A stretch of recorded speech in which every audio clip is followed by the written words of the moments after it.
దైవాలను ఈ విధంగా రాగి ఇత్తడి రేకులలో తయారు చేసుకోండి అని ఖురాన్ హదీసులలో ఎక్కడైనా ఉందా? పోనీ ఇమాం హసన్ హుసేన్ ఎప్పుడైనా తమ జీవితంలో ఏనాడైనా చెప్పారా, మేము చనిపోయిన తర్వాత మా పేర్లతో రాగి ఇత్తడి సిల్వర్ రేకులను తయారు చేసుకొని మమ్మల్ని ఊరేగించండి అని ఎక్కడైనా చెప్పి ఉన్నారా? ఎక్కడ చెప్పలేదు. తమ అజ్ఞానంతో, తమ మూర్ఘత్వంతో, తమ అమాయకత్వంతో ఏవేవో వస్తువులను మనుషులు తయారు చేసుకొని ఇదే దేవుడు అన్నటువంటి భావనలో, ఊహల్లో గుడ్డి నమ్మకాల మీద నడుస్తూ ఉన్నారు. ఈ గుడ్డి నమ్మకమే రేపు అంధకారాల వైపునకు, చీకట్ల వైపునకు వారిని తీసుకెళ్తుంది. సోదరులారా, దేవుడంటే చింపితే చినిగిపోయే చిత్రపటంలోనూ, పగలగొడితే పగిలిపోయే విగ్రహంలోనూ, అలాగే నాశనం చేస్తే నాశనం అయిపోయే వస్తువుల్లోనూ దేవుడు ఉండడు. సోదరులారా, దేవుడు అలాంటి నాశనం అయిపోయేటువంటి వాటిలో ఉండాల్సినటువంటి అవసరం ఆయనకి లేదు. దేవుడంటే గడ్డి మేసే జంతువులోనూ, కాటేసే పాములోనూ, చీమలు పెట్టిన పుట్టలోనూ ఉండవలసినటువంటి కర్మ, అంత అధమ స్థానానికి పోవలసినటువంటి గత్యంతరం ఆయనకి ఏమీ లేదు.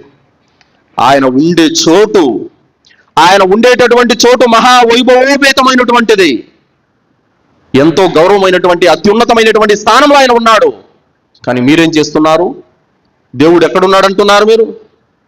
మా ఊర్లో రైల్వే స్టేషన్ ఒకటి ఉందండి, పెద్ద వేపమాను ఒకటి ఉంది.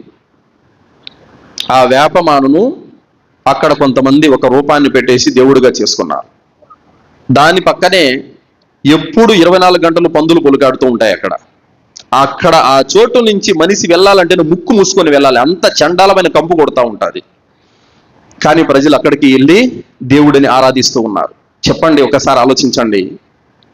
సప్తాకాశాలను వదిలిపెట్టి, మహావైభవోపేతమైనటువంటి సింహాసనాన్ని వదిలిపెట్టి, ఆ మురికి కాలువ పక్కన పందులు పొలికాడేటువంటి ఆ మురికి గుంటల దగ్గర దేవుడు ఉండాల్సిన కర్మ ఆయనకు పట్టిందంటారా? ఏమైనా మన బుద్ధి, మన తెలివి అంటే దేవుడు పందులు పొలికాడే బురద గుంటల దగ్గర, రోడ్డు పక్కన చెట్ల దగ్గర, చీమలు పెట్టిన పుట్టల దగ్గర, కాటేసే పాముల్లోనూ, గడ్డి మేసే జంతువుల్లోనూ ఉంటాడా?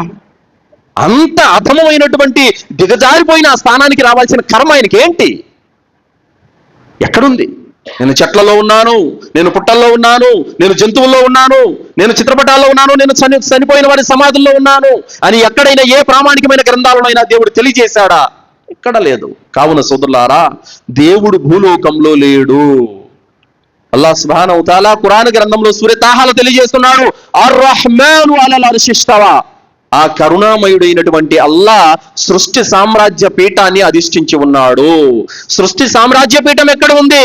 అల్లాహుల్లదీ ఖలఖస్ సమావాతి వల్ అర్దు వమా బైనహుమా ఫీ సిత్తతి అయ్యామ్ సుమ్మా ఇస్తవా అలల్ అర్షి మా లకుం మిన్ దూనిహి మిన్ వలియ్యిన్ వలా షఫీఇన్ అఫలా తతదక్కరున్. ఆయనే అల్లాహ్ భూమిని, ఆకాశాలను, వాటి మధ్య ఉన్న సమస్తాన్ని 6 రోజుల్లో సృష్టించాడు. సృష్టి సామ్రాజ్య మహోన్నతమైనటువంటి సింహాసనాన్ని ఆయన అధిష్ఠించాడు. ఆయన తప్ప మిమ్మల్ని ఆదుకునేవాడు, కాపాడేవాడు ఎవ్వడు లేడు అని అల్లాహ్ తెలియజేస్తున్నాడు.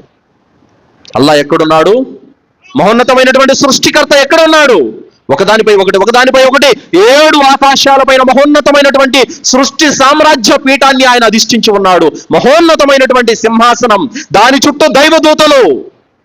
ఆయన ఉండే చోటు, ఆయన ఉండే స్థలము మహా గౌరవప్రదమైనది, ఎంతో ఉన్నతమైనటువంటిది. మీరు తీసుకొని వచ్చి ఎక్కడ పెడుతున్నారు దేవుణ్ణి? మురికి కాలువల పక్కన, చెట్లలో, పుట్లల్లో, జంతువుల్లో. దేవుణ్ణి ఎంత కించపరుస్తున్నారో తెలుసా? సృష్టికర్త స్థానాన్ని ఎంత దిగజారుస్తున్నారో తెలుసా? ఇలా ఆలోచించడం, దేవుడు వస్తువుల్లో ఉంటాడు, చెట్లలో, పుట్లల్లో ఉంటాడని నమ్మడం ఘోరమైనటువంటి పాపము.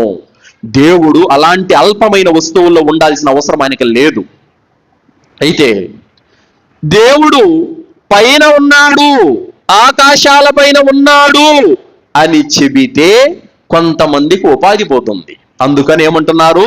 లేదు లేదు, పైన లేడు, కిందనే ఉన్నాడు దేవుడు అని చెప్తున్నారు. ఎందుకు? కింద ఉన్నాడు అంటే ఉపాధి లభిస్తుంది, పైన ఉన్నాడంటే ఏం రాదు, ఇంకా ఉపాధి ఏముండదు. ఇంకా ఎందుకు? అందరూ పైవాడిని మొక్కేస్తే ఇంకా కింద ఉన్న వాళ్ళని వదిలిపెట్టేస్తే ఉపాధి ఎక్కడి నుంచి వస్తుంది? అందుకోసము నమ్మిస్తున్నారు. కింద ఉన్నాడు సమాధులలో, కింద ఉన్నాడు ప్రతిమలల్లో, కింద ఉన్నాడు పుట్లల్లో, చెట్లల్లో అని నమ్మిస్తే జనాలంతా అక్కడికి వస్తారు, కానుకలు వస్తాయి. అర్థమైందా? ఎందుకు కొంతమంది పండితులు అనబడిన వాళ్ళు దేవుడు కింద ఉన్నాడు అని ఎందుకు అంటున్నారంటే ఉపాధి కోసం, అంతే, అంతకు మించి ఇంకేం లేదు. పైన ఉన్నాడంటే ఇంక ఉపాధి ఏమి రాదు, ఉపాధి అంతా బంద్ అయిపోతుంది వీళ్ళకి. ఇంకా అందుకు నమ్మిస్తున్నారు. ఇదిగో దేవుడు అక్కడ ఉన్నాడు, ఇక్కడ ఉన్నాడు, వాటిల్లో ఉన్నాడు, వీటిల్లో ఉన్నాడు నమ్మిస్తే జనాలు అక్కడికి వస్తారు, కానుకలు ఇస్తారు, మాకు డబ్బులు వస్తాయి, ఉపాధి దొరుకుతుంది.